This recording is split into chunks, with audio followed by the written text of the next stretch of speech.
नमस्कार, ये मेरा तीसरा वीडियो है।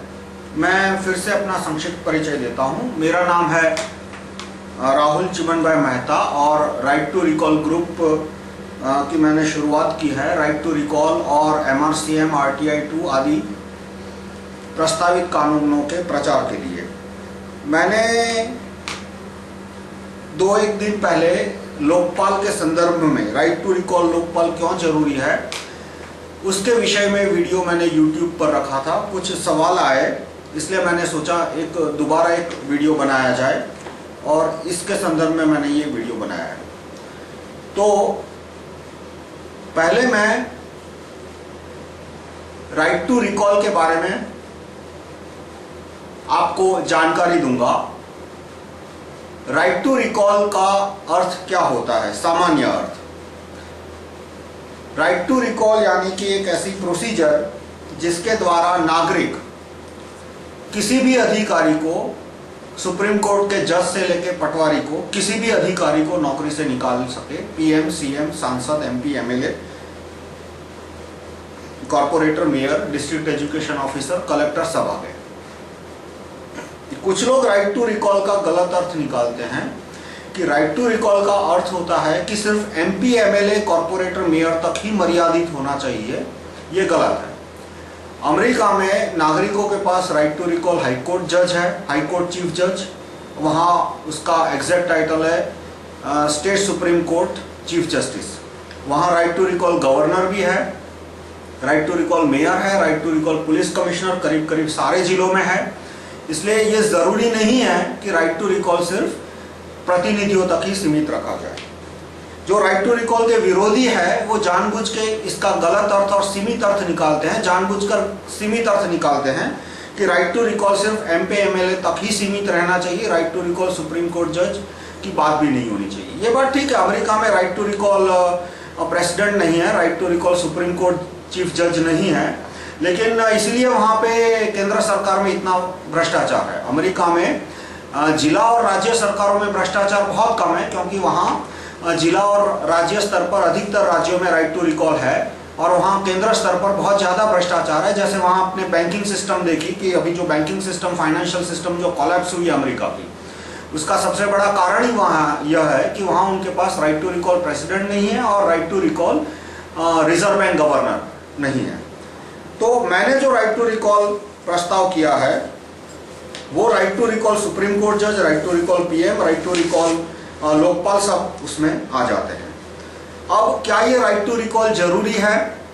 तो प्रत्यक्ष प्रमाण की दृष्टि से कहा जाए तो अमेरिका में पुलिस में भ्रष्टाचार कम है, तो उसका सबसे बड़ा कारण है कि वहां right to recall police commissioner है। मैं अमेरिका में 9 साल रहा, मुझे 5 बार कांस्टेबलों ने रोका, ट्रैफिक कांस्टेबलों ने। पहली बार जब रोका था तो कोई फाइन नहीं हुआ, वार्निंग देकर छोड़ दिया। दूसरी बार किसी और कांस्टेबल ने अलग ही रीजन से, और कोई पहले ऑफेंस से कोई कनेक्शन नहीं था, रोका और 1500 का फाइन हुआ। तो मुझे ये सवाल मेरे मन में आया कि 2 में से एक भी कांस्टेबल ने रिश्वत क्यों नहीं मांगी? जिसने मुझे फाइन नहीं किया उसने भी कोई रिश्वत नहीं मांगी, जिसने मुझे $1500 का फाइन किया उसने भी कोई ऐसे हाव भाव नहीं दिखाया कि आप मुझे 10, 20, $50 दोगे तो मैं फाइन नहीं करूंगा। तो उसका कारण मुझे बाद में मिला कि वहाँ जो पुलिस कमिश्नर है अमेरिका में, वो निरंतर ट्रैप रखता है। तो हर एक कांस्टेबल के सर पर एक लटकती तलवार होती है, उसके मन में एक भय होता है कि भाई जिस आदमी ने ये क्राइम किया है या ट्रैफिक वायलेशन हो या कोई भी क्राइम किया हो, वो कहीं कमिश्नर का आदमी तो नहीं है कि जो कि छिपके सब कैमरा लगा के बैठा है और यदि मैंने कुछ रिश्वत मांगने की कोशिश भी की तो मेरी नौकरी जाएगी या मुझे जेल हो सकती है। तो दूसरा सवाल मेरे मन में आया कि भाई यहाँ चलो एक सवाल का तो जवाब मिल गया कि यहाँ पे कांस्टेबल और जूनियर ऑफिसर में करप्शन कम क्यों है, लेकिन दूसरा सवाल जो आया कि भाई यहाँ पे पुलिस कमिश्नर में करप्शन कम क्यों है, और पुलिस कमिश्नर हमारे कमिश्नर की तरह क्यों नहीं बोलता कि भाई तू इकट्ठा करके ला, आधा मुझे दे आधा तू रखना। और यहाँ का कमिश्नर टारगेट नहीं देता, अमेरिका का कमिश्नर टारगेट नहीं देता लेकिन ट्रैप रखता है। तो उसका जवाब मुझे 1997 में मिला कि कि अमेरिका के नागरिकों के पास पुलिस कमिश्नर को नौकरी से निकालने की प्रोसीजर है, यानी कि right to recall police commissioner. वहां पे जहां जब अपॉइंटेड पुलिस कमिश्नर हो या इलेक्टेड हो, नागरिकों के पास पुलिस कमिश्नर को नौकरी से निकालने की प्रोसीजर है। और उसकी वजह से पुलिस कमिश्नर के मन में भी एक लटकती तलवार रहती है कि यदि उसने कोई बहुत ज्यादा भ्रष्टाचार किया या उसने स्टाफ को ठीक से कंट्रोल में नहीं रखा तो लोग उसे नौकरी से निकाल देंगे। वहां पे कोर्ट के में जजमेंट 95% केस में जजमेंट क्यों 6 महीने में 3 महीने में आ जाते हैं, क्योंकि नागरिकों के पास right to recall high court chief जज है, राइट टू रिकॉल डिस्ट्रिक्ट जज है, right to recall district public prosecutor है। इसलिए ये जितने को अदालत से संबंधित सरकारी अधिकारी है उनके मन में भी एक लटकती तलवार होती है कि यदि उनका परफॉर्मेंस बहुत खराब हुआ या उन्होंने बहुत ज्यादा भ्रष्टाचार किए तो लोग उन्हें नौकरी से निकाल सकते हैं। अब अक्सर लोग कहते हैं कि अमेरिका की बात मत करो। ये बहुत डायलॉग मैं 500 बार सुनता हूं, अब तक सुन चुका हूं कि अमेरिका की बात मत करो, जैसे कि हम भारत के लोग हैं बहुत ही इंफीरियर लोग हो या हल्के लोग हो और अमेरिका के लोग बहुत सुपीरियर लोग हैं। और बाद में एक एक्सप्लेनेशन भी देंगे कि अमेरिका में एजुकेशन ज्यादा है। भाई अमेरिका में एजुकेशन ज्यादा इसलिए है क्योंकि वहाँ right to recall district education officer है। वहाँ right to recall district education officer है, इसलिए शिक्षण में जो पैसा लगता है वो अधिकतर पैसा शाला तक पहुंचता है, विद्यार्थी तक पहुंचता है, और इसलिए वहाँ शिक्षण अच्छा है। हमारे यहाँ शिक्षण खराब है क्योंकि ऐसा नहीं है कि पैसा कम खर्च हुआ है, पैसा बहुत कम खर्च हुआ है शिक्षण पे, लेकिन शालाएं भी बनी, मकान बन गए, लेकिन वहाँ ब्लैक बोर्ड नहीं होता, पंखा नहीं होता, ट्यूबलाइट नहीं होती, शिक्षक भी नहीं होता, किताबें नहीं होती, क्योंकि right to recall district education officer नहीं है। यानी अमेरिका और भारत में जो फर्क है वो राइट टू रिकॉल के अभाव की वजह से है। लेकिन फिर भी कुछ लोग जो राइट टू रिकॉल के विरोधी है वो कहते हैं कि भारत और अमेरिका की तुलना नहीं होनी चाहिए, जो बात भारत के लिए ठीक है वो अमेरिका के लिए ठीक नहीं है, अमेरिका के लिए ठीक है वो भारत के लिए ठीक नहीं है, वगैरह वगैरह। तो वो ज्यादा मुद्दे में मैं बहस ना करूं, तो राइट टू रिकॉल की बात भारत के शास्त्रों में भी लिखी है। भारत के शास्त्रों में भी राइट टू रिकॉल अक्षर अक्षर लिखा है। सत्यार्थ प्रकाश दयानंद सरस्वती जी द्वारा लिखा गया महाग्रंथ, उसके 6ठे अध्याय राजधर्म, जिसमें उन्होंने सरकार के कर्तव्य, राजवर्ग के कर्तव्य, नागरिकों की सत्ताएं, उसके बारे में वर्णन किया है। तो 6ठे चैप्टर में पहले ही पृष्ठ पर दयानंद सरस्वती जी कहते हैं कि राजा प्रजाधीन होना चाहिए, राजा प्रजाधीन होना चाहिए। और दूसरे श्लोक में कहा है कि यदि राजवर्ग प्रजाधीन न हुआ तो जैसे मांसाहारी पशु छोटे पशु को खा जाते हैं, वैसे वो राजवर्ग प्रजा को लूट लेगा और इस तरह से राज्य का नाश होगा। और सरस्वती जी ने यह भी कहा है कि प्रजा को कैसे लूटेगा कि उल्टे सुल्टे अनाप शनाप कानून बनाएगा, ऐसे कानून की जिसका नागरिक कभी पालन कर ही ना सके, और जब नागरिक से वो कानून का उल्लंघन हो जाएगा तो दंड की धमकी देके या तो दंड लेगा या तो रिश्वत लेगा, लेकिन इस तरह से नागरिकों को लूट लेगा, अन्याय खुसर से दंड करके नागरिकों को लूट लेगा, प्रजा को लूट लेगा, और इस तरह से प्रजा कमजोर हो जाएगी, इसलिए राज्य का नाश होगा। ये दोनों बातें दयानंद सरस्वती जी ने हमारे भारत के ही ग्रंथ सत्यार्थ प्रकाश में 1870 में कही थी कि राजा प्रजाधीन होना चाहिए, और यदि राजा प्रजाधीन न हुआ तो राज्य का नाश होगा। और सरस्वती जी ने ये दोनों श्लोक अथर्ववेद से लिए हैं, जो कि हमारा हजारों साल पुराना ग्रंथ है, लाखों साल पुराना ग्रंथ है। तो इस तरह से ये बात कहना कि राइट टू रिकॉल अमेरिका की बात है इसलिए भारत में हमें उसका जिक्र नहीं करना चाहिए, ये राइट टू रिकॉल के विरोधियों की एकदम गलत बात है। राइट टू रिकॉल भारत की ही बात है। और तीसरा मैं कहूंगा कि right to recall common sense की बात है, कि मान लो आपके पास फैक्ट्री हो और उसमें 1-2 डायरेक्टर है, 2-3 मैनेजर है, 5-6 सुपरवाइजर है, 100-200 लेबर है, और सरकार एकाएक कानून बनाए कि आप डायरेक्टर को 30 साल तक नौकरी से नहीं निकाल सकते, आप मैनेजर को 15 साल तक नौकरी से नहीं निकाल सकते, और किसी लेबर को 5 साल तक नौकरी से नहीं निकाल सकते। तो इनडिसिप्लिन का स्तर बढ़ेगा या कम होगा? जाहिर है इनडिसिप्लिन का स्तर बढ़ेगा। वो आपके फैक्ट्री का एम्प्लॉई है, वो पंखे ट्यूबलाइट भी चोरी करके ले जाएंगे, और हम भारत के देशों की, और उसकी वजह क्या है, क्यों इनडिसिप्लिन का स्तर बढ़ेगा? क्योंकि आपके पास उन्हें, आप फैक्ट्री के मालिक हो, लेकिन आपके पास उनमें से किसी भी एम्प्लॉई को नौकरी से निकालने का प्रोसीजर नहीं है, पावर नहीं है।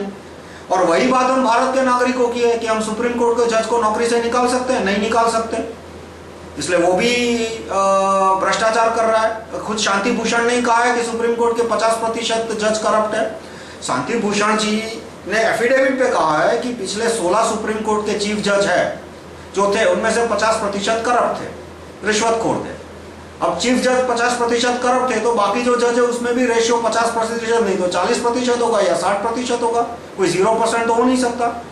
और कभी कभी तो हाथ कंगन और आरसी क्या, मैं आपको सुप्रीम कोर्ट के एक जज के कारनामे बताऊं, सुप्रीम कोर्ट के मैं नाम लेके ही बोलूंगा, उनको कंटेम्प्ट का केस करना है तो करे। सुप्रीम कोर्ट के चीफ जज खरे, एक ये बात बहुत विभत्स बात है, मुझे कहते हुए भी शर्म आती है, पर जब उन्हें करने में शर्म नहीं आई तो मुझे तो कहना ही पड़ेगा कि एक स्विट्जरलैंड का करोड़पति अबजपति आदमी था, होगा कोई 100-200 करोड़ की पार्टी होगी स्विट्जरलैंड की, मार्टी नाम का आदमी था। उसने बॉम्बे में 8 साल की 3 लड़कियों पे, अब मुझे कहते हुए बहुत शर्म आ रही है, पर अब जब भ्रष्टाचार की बात करनी है तो ऐसी बात कहनी पड़ती है, मुझे क्षमा करना। उसने 8 साल की 3 लड़कियों पे बलात्कार किया और उसी ने उसको वीडियो टेप किया। उसकी ये परवर्जन था, विकृति थी कि वो 8-10 साल की लड़कियों पे बलात्कार करता था और उसको वीडियो टेप करता था। पुलिस ने जब छापा मारा तो उसके लैपटॉप में से ऐसे 200-300 वीडियो निकले अलग अलग देशों के, भारत, पाकिस्तान, वियतनाम, फिलीपींस, अलग अलग देशों के। तो इंस्पेक्टर ने बोला कि भाई इस केस में मुझे भ्रष्टाचार नहीं करना, इसको तो मैं जेल पहुंचा के रहूंगा। तो सारे सबूत वबूत इकट्ठा करके उसने दिए, तो विदेश की फॉरेंसिक लेबोरेटरी के भी रिपोर्ट आ गई कि ये वीडियो है वो जेन्युइन है। तो निचली अदालत ने 7 साल की सजा की, जो कि मेरे हिसाब से कम है, 15 साल की सजा होनी चाहिए। लेकिन सुप्रीम कोर्ट के जज महाशय ने उन्हें बेल दे दिया। सुप्रीम कोर्ट के जज, चीफ जज खरे ने इस करोड़पति को बेल दे दिया। अब जाहिर है 100-200 करोड़ की पार्टी, स्विट्जरलैंड की पार्टी, अब बेल दोगे तो वो देश छोड़ के भाग ही जाएगा, तो भाग गया देश छोड़ के। तो ये जो ऐसा मानना कि सुप्रीम कोर्ट में भ्रष्टाचार नहीं है, ये गलत है। हाई कोर्ट में भ्रष्टाचार नहीं है, ये गलत है। हाई कोर्ट के जज में भी उतना ही भ्रष्टाचार है। मुझे कोई भी, मैं सोशल वर्कर को अक्सर बोलता हूं कि भाई आप मुझे सबूत दो कि पुलिस में भ्रष्टाचार न्यायाधीशों से ज्यादा है। आज तक मुझे कोई सबूत नहीं दे पाया। मैंने रिटायर्ड जजों को बोला कि आप मुझे सबूत दीजिए, क्या सबूत है आपके पास कि पुलिस में भ्रष्टाचार हाईकोर्ट के जज या सुप्रीम कोर्ट के जज से ज्यादा है? कोई सबूत नहीं दे पाए।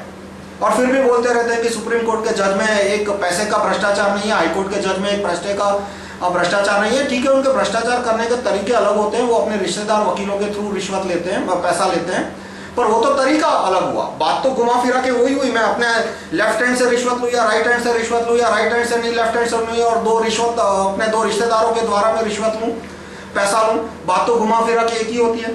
तो बात घुमा फिरा के एक ही जगह आती है कि हमारे नागरिकों के पास सुप्रीम कोर्ट के जज को नौकरी से निकालने का प्रोसीजर नहीं था, इसलिए सुप्रीम कोर्ट के जज ने यह हिम्मत की कि 8 साल की लड़कियों पे बलात्कार करने वाले को बेल दे दे।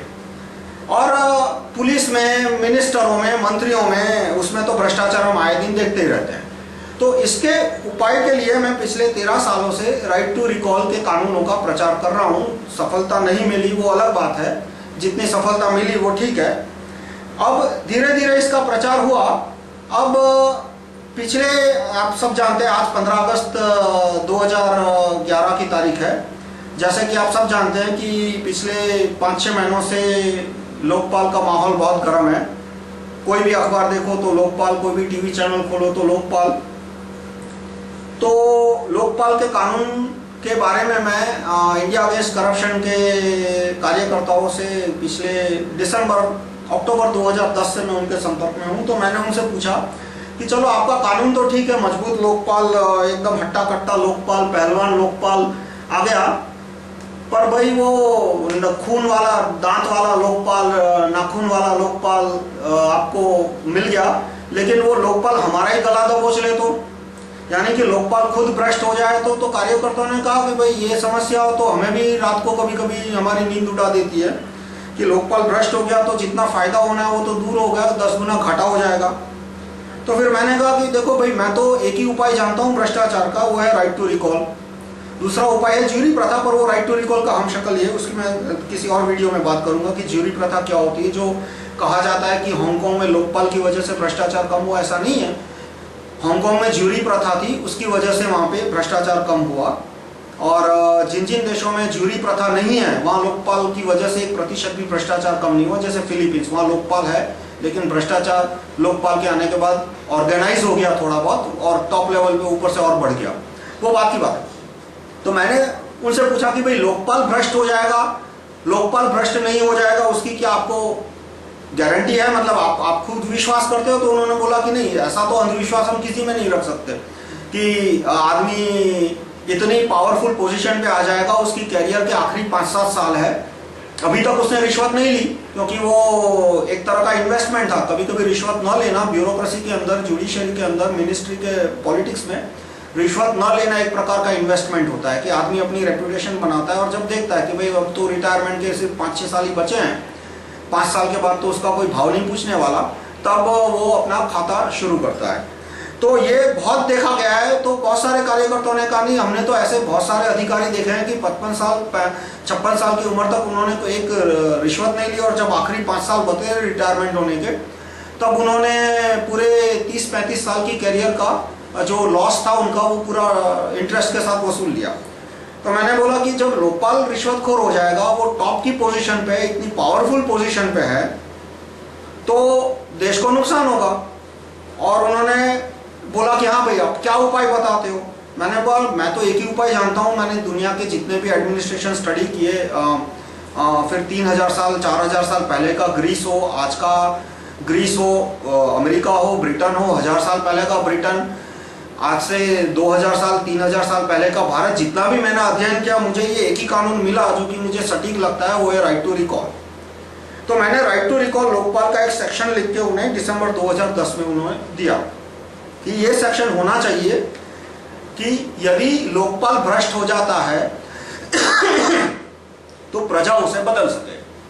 तो फिर कुछ कार्यकर्ताओं ने मुझे बोला कि लोकपाल भ्रष्ट हो जाएगा तो सुप्रीम कोर्ट का जज उसे निकाल देगा। आप देखिए लोकपाल में सेक्शन 6 और या सेक्शन 7 है कि जिसमें सुप्रीम कोर्ट के जज के पास पावर है कि वो भ्रष्ट लोकपाल को नौकरी से निकाल दे।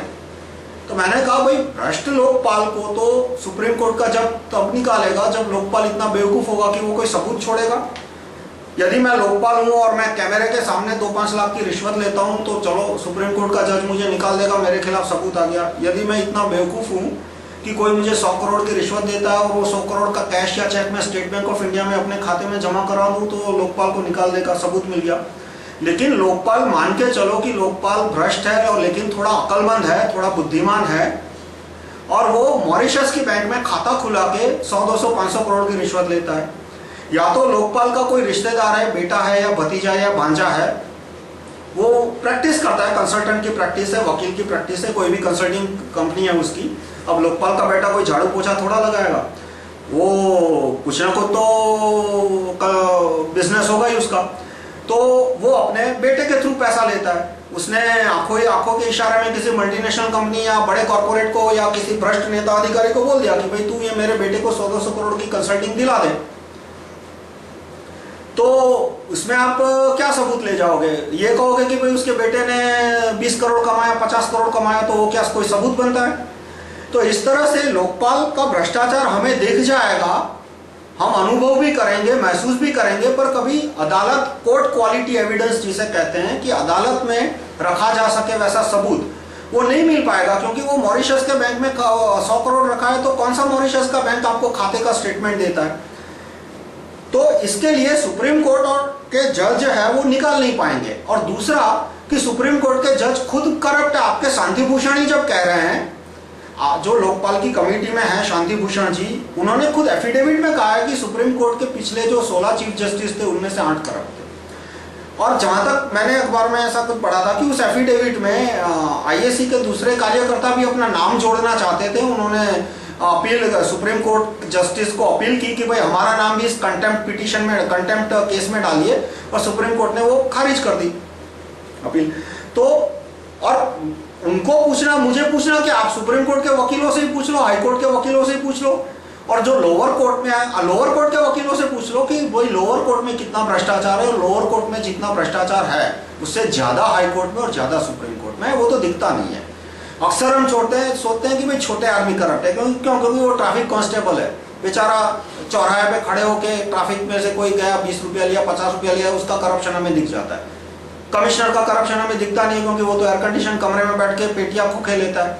तो हम ये मान लेते हैं कि भाई छोटा आदमी है वो करप्ट है, बड़ा आदमी कर, ऐसा नहीं होता। जैसे जैसे आप ऊपर जाओगे किसी भी एडमिनिस्ट्रेशन में, जुडिशियरी में, मिनिस्ट्री में, जैसे जैसे ऊपर आओगे करप्शन का मोडस ऑपरेंडी यानी कि रिश्वत लेने का तरीका बदलता है।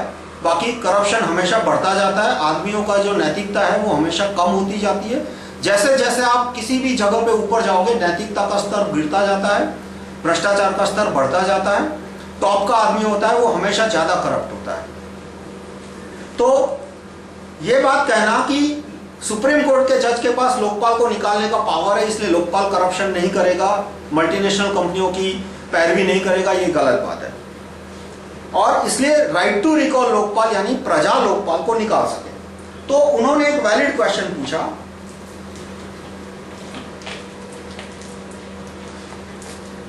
कि 75 करोड़ वोटर का देश लोकपाल को कैसे निकालेगा। तो उसके लिए मैंने ये प्रोसीजर उन्हें बताया। पहला क्लॉज है कि भाई सिलेक्शन कमेटी 11 लोकपाल की अपॉइंटमेंट करती है, वो करे। उसमें मैंने कोई सुझाव मैंने बदलाने की जोर नहीं दिया, उसमें बदलाव करना चाहिए पर वो बात का मुद्दा है। दूसरा मैंने कि यदि कोई भी व्यक्ति को लगता है कि भाई जो चालू लोकपाल है वो ठीक नहीं है और कोई और व्यक्ति लोकपाल अच्छा लोकपाल बन सकता है, तो वो एमपी की जितनी डिपॉजिट होती है 10,000 20,000 उतनी डिपॉजिट देके उतनी डिपॉजिट कलेक्टर को दे और कलेक्टर को कहे कि मैं लोकपाल बनना चाहता हूं। कलेक्टर उसका नाम प्रधानमंत्री के वेबसाइट पे डाल देगा। इसमें नागरिकों का तो कोई नुकसान नहीं है। यदि 100 लोग आते हैं या 1000 लोग कहते हैं कि भाई मुझे लोकपाल बनना है तो ठीक है, 10,000 आ जाओ, सबके नाम वेबसाइट पे डाल दो, उससे क्या फर्क पड़ता है। अब इसमें मेन प्रोसीजर जो वो ये है कि भारत का कोई भी नागरिक, कोई भी वोटर पटवारी की कचहरी में जाके 3 रुपया देकर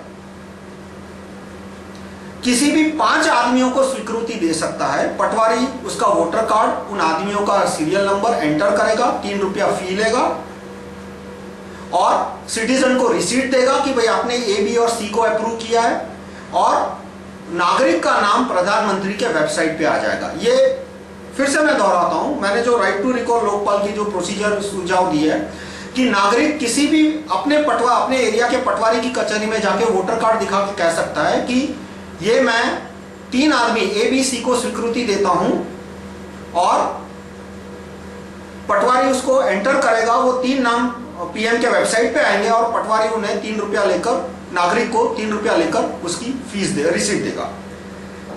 दूसरा जो प्रोसीजर क्लॉज है वो है कि नागरिक किसी भी जाके अप्रूवल कैंसिल कर सकता है। यानी मान लो सोमवार को जाके आपने ए, बी, सी को अप्रूवल दिया तो आप दूसरे दिन जाके, तीसरे दिन, किसी भी दिन जाके आपको लगा कि भाई सी गलत आदमी है तो सी का अप्रूवल कैंसिल किया, डी और ई को अप्रूवल किया, तो ए, बी का अप्रूवल जैसा था वैसा चालू रहेगा, सी का अप्रूवल कम हो जाएगा, डी और ई का अप्रूवल 1 से बढ़ जाएगा। यानी नागरिक किसी भी दिन अप्रूवल कैंसिल कर सकता है, अप्रूवल ले सकता है। मैं अप्रूवल शब्द क्यों यूज करता हूं? अप्रूवल यानी स्वीकृति। स्वीकृति शब्द क्यों यूज करता हूं वोट के बजाय? क्योंकि वोट शब्द को पीपल्स रिप्रेजेंटेशन एक्ट में एक स्पेसिफिक डेफिनेशन दी है। उस डेफिनेशन से मैं कोलाइड नहीं करना चाहता, इसलिए मैंने वोट के बजाय शब्द इस्तेमाल किया है, स्वीकृति। तो नागरिक स्वीकृति दे सकता है। अब यदि किसी व्यक्ति को, कैंडिडेट को 15 करोड़ नागरिकों की स्वीकृति मिलती है तो एक लोकपाल की नौकरी जाएगी, 11 में से सिर्फ एक लोकपाल की नौकरी जाएगी और वो पब्लिक द्वारा स्वीकृत आदमी, 15 करोड़ मतदाताओं द्वारा स्वीकृत आदमी लोकपाल बनेगा। अब कुछ एक सवाल आते हैं कि क्या एक ही लोकपाल, मैंने जो राइट टू रिकॉल लोकपाल की दरखास्त रखी है उसमें 11 में से सिर्फ एक ही लोकपाल रिकॉलेबल है। क्यों सिर्फ एक ही लोकपाल रिकॉलेबल है उसकी मैं बाद में बात करूंगा। अब 11 में से एक लोकपाल रिकॉलेबल हो, वो भी कपिल साहब को और अन्ना साहब को मंजूर नहीं है, तो 11 में से 11 लोकपाल रिकॉलेबल हो वो तो शायद उन्हें मंजूर होगा ही नहीं।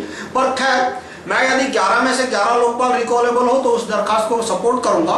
पर फिलहाल मैंने जो दरखास्त रखी है उसमें 11 में से सिर्फ एक लोकपाल रिकॉलेबल है और वो किस तरह से कि उसे 15 करोड़ नागरिकों की स्वीकृति मिले। अब कुछ एक सवाल आते हैं, वैलिड क्वेश्चन आते हैं कि एक आदमी को 15 करोड़ की स्वीकृति मिली, अब हर एक नागरिक है वो 5 स्वीकृति दे सकता है, तो किसी को 10 करोड़ की, किसी को 20 करोड़ की, किसी को 22 करोड़ की, तो जाहिर है जिसको सबसे ज्यादा स्वीकृति मिली है वो लोकपाल बनेगा।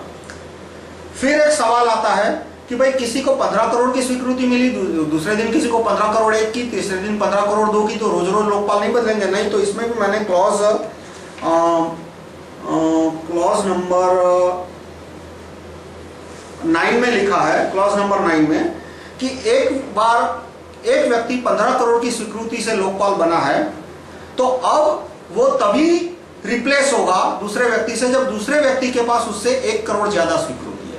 यानी कोई व्यक्ति 17 करोड़ की स्वीकृति से लोकपाल बना है और उसके पास अभी 17 करोड़ स्वीकृति है, तो वो तभी दूसरे आदमी से रिप्लेस होगा, दूसरा आदमी तभी उसको रिप्लेस कर पाएगा जब दूसरे आदमी के पास कम से कम 1 करोड़ ज्यादा यानी कि 18 करोड़ स्वीकृति होती है। यानी एक स्वीकृति का आंकड़ा 1, 2, 5 से ऊपर नीचे जाएगा, उससे इंस्टेबिलिटी नहीं आएगी। अब सबसे अहम वैलिड क्वेश्चन जो आया कि भाई इसमें वोट की खरीद फिरोख्त नहीं होगी, कि मान लो मैं किसी को बोलता हूं कि भाई जब पीएम के वेबसाइट पे मैं देखूंगा कि तुमने मुझे स्वीकृति दी है तो मैं तुम्हें 100 रुपया दे दूंगा। ये क्यों मुमकिन नहीं है कि मान लो मैं 15 करोड़ लोगों को इस तरह से 100 रुपया कैश पहुंचा दिया, मुश्किल असंभव काम है पर पहुंचा दिया, तो वो लोग यदि पैसे के लिए उन्होंने मुझे स्वीकृति दी और मुझे लोकपाल नहीं देखना चाहते तो दूसरे दिन जाके स्वीकृति कैंसिल कर देंगे। मैंने इसमें जो क्लॉज 4 है, क्लॉज 5 है, उसमें स्पष्ट लिखा है कि नागरिक किसी भी दिन पटवारी की कचहरी में जाके अपनी स्वीकृति कैंसिल कर सकता है। तो जब नागरिक को जो आदमी पैसा देगा उसका पैसा पानी में गया, कैसे कि वो नागरिक स्वीकृति देगा, 100 रुपया लिया, उसके बाद दूसरे दिन तीसरे दिन स्वीकृति कैंसिल कर देगा, तो क्या मैं 15 करोड़ लोगों के साथ झगड़ने जाऊंगा?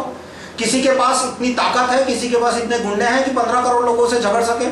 भाई इसके लिए तो पूरी सेना, हिंदुस्तान की 10 लाख की सेना, 20 लाख की पैरामिलिट्री फोर्स और 10 लाख की पुलिस सब दे दो तो भी ये कम पड़ेंगे। ये मुमकिन ही नहीं है। पहले तो 15 करोड़ आदमी को 100 रुपये कैश पहुंचाना नामुमकिन है, चेक पहुंचाना संभव है। मैं 15 या 50 करोड़ को 100 रुपये का चेक पहुंचा सकता हूं, पर मैं 15 करोड़ 100 रुपया कैश नहीं पहुंचा सकता हूं। जो मेरा बीच का नेटवर्क है वही मेरा पैसा खा जाएगा। फिर भी मान लो 15 करोड़ को 100 रुपये पहुंचा दिया तो रिश्वत से खरीदा हुआ जो वोट है वो दूसरे दिन कैंसिल हो जाएगा, वो कोई एसेट नहीं बन पाएगा, वो कोई मेरे सपोर्ट में काम नहीं आएगा। और तीसरा, मान लो कि 15 करोड़ को 100 रुपया दे दिया तो कौन सा काम आसान या कम मुश्किल है? सिलेक्शन कमेटी में बैठे 8-10 लोगों को 100 करोड़ देना या 15 करोड़ लोगों को 100 रुपए देना? जो राइट टू रिकॉल लोकपाल के विरोधी है वो बार बार ये कहते हैं कि भाई ये आपकी प्रोसीजर है, उसमें तो कोई आदमी 15 करोड़ आदमियों को 100 रुपए देकर लोकपाल बन जाएगा। तो भाई आपकी सिलेक्शन कमेटी में जो 8 लोग हैं उनको कोई 100 करोड़ 150 करोड़ 200 करोड़ देके क्या लोकपाल नहीं बन सकता? तो क्या आप सिलेक्शन कमेटी में जितने बैठे उनका नार्को टेस्ट लेने वाले हो? सिलेक्शन प्रोसेस पूरी हो जाए उनके बाद पब्लिक में कि सबका पब्लिक में नार्को टेस्ट लो कि भाई किसी ने पैसे लेके तो लोकपाल की अपॉइंटमेंट नहीं किया ना, वो ऐसा मेरा कोई सजेशन भी नहीं है।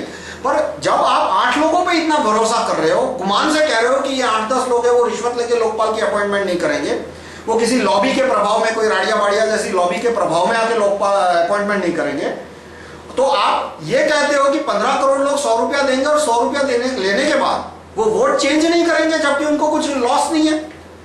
जब यहां मैंने प्रोसीजर में स्पष्ट लिखा है कि कोई भी नागरिक किसी भी दिन जाके अप्रूवल कैंसिल कर सकता है, तो ये जो खरीद फिरोख्त की बात है यहां खत्म हो जाती है। तो जो 3-4 ऑब्जेक्शन थे उनके इंस्टेबिलिटी के, वो मैंने उसका जवाब दिया कि भाई इसमें वोट की खरीद फरोख्त होगी, उसका भी मैंने जवाब दिया।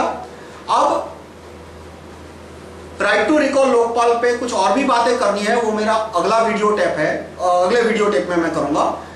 ये आधा घंटे की, YouTube में जो आधे घंटे की लिमिट होती है, इसलिए मैं इस वीडियो टेप को अभी समाप्त करता हूं। दूसरे वीडियो टेप में इसका कंटिन्यूएशन है। धन्यवाद।